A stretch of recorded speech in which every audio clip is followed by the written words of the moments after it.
So we're back for the third segment here, and as Danton mentioned, my example comes from a film.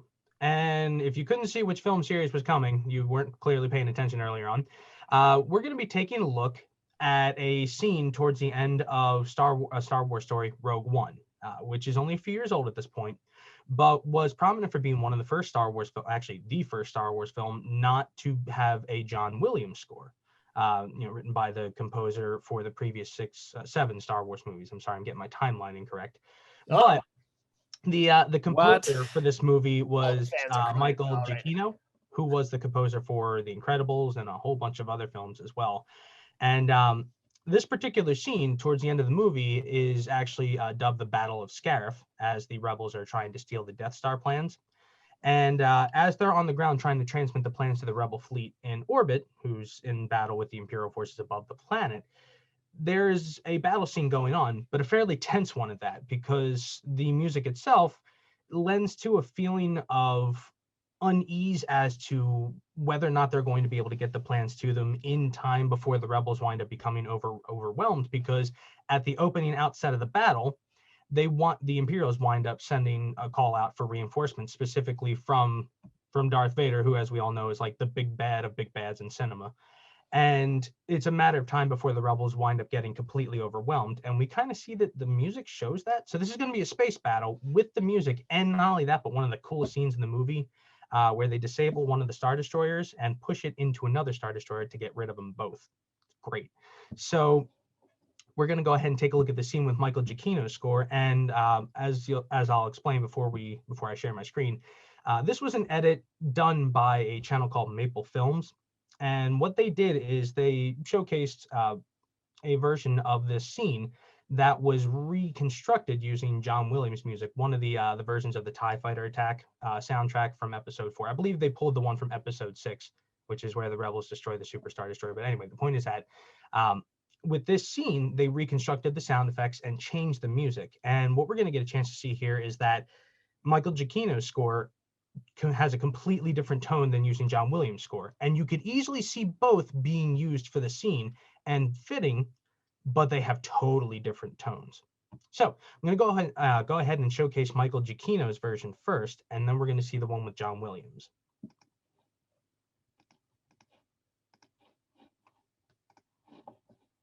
All right, here we go.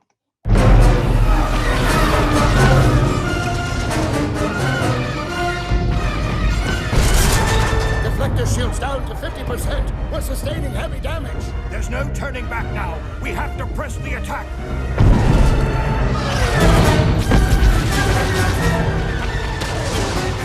Hit that opening. We see it, Gold Leader. Ion torpedoes away.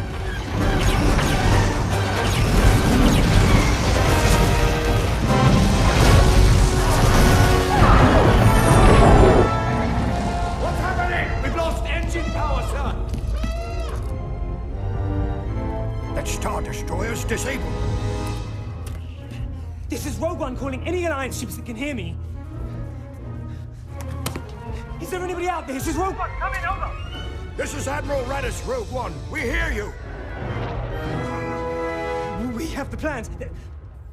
They found the Death Star plans. They have to transmit them from the communications tower. You have to take down the shield gate. It's the only way they're gonna get them through. Call up a Hammerhead Corvette. I have an idea. Corvette 5, locked on target. Prepare for impact.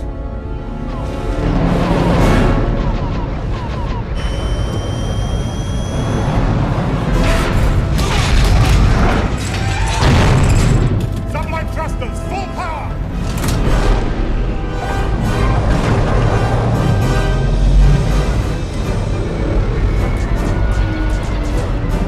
Reverse engines, full power.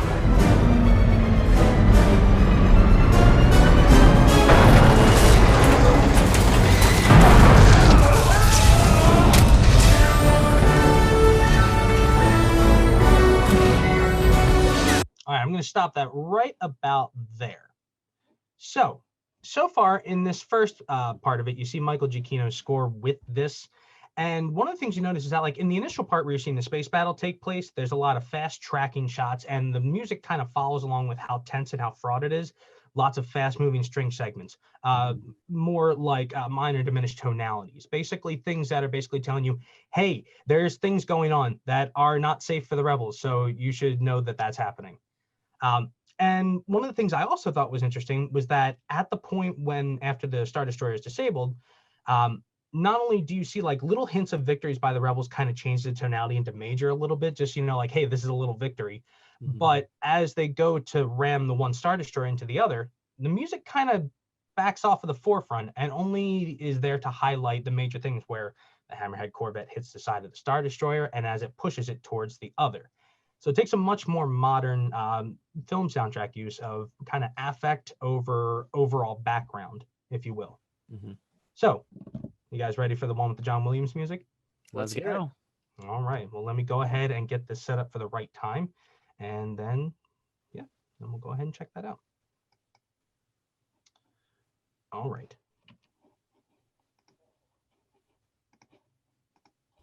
All right. And you're going to notice a big change in the tone of this. So here we go.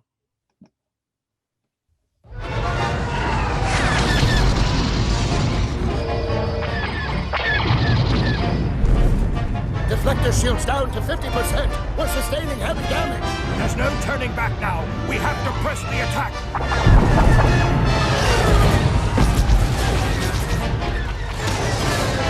Hit that opening. We see it, Gold Leader. Ion torpedoes away.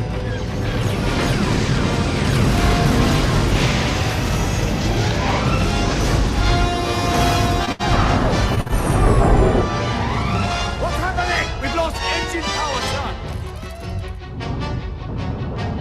That Star Destroyer's disabled. This is Rogue One calling any Alliance ships that can hear me. Is there anybody out there? This is Rogue One. Coming over. This is Admiral Radis, Rogue One. We hear you. We have the plans. They found the Death Star plans. They have to transmit them from the communications tower. You have to take down the shield gate. It's the only way to get them through. Call up a Hammerhead Corvette. I have an idea. Corvette 5, locked on target. Prepare for impact.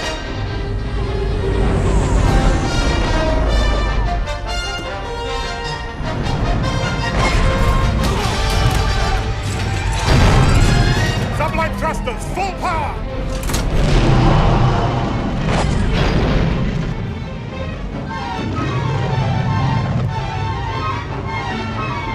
Reverse engines, full power!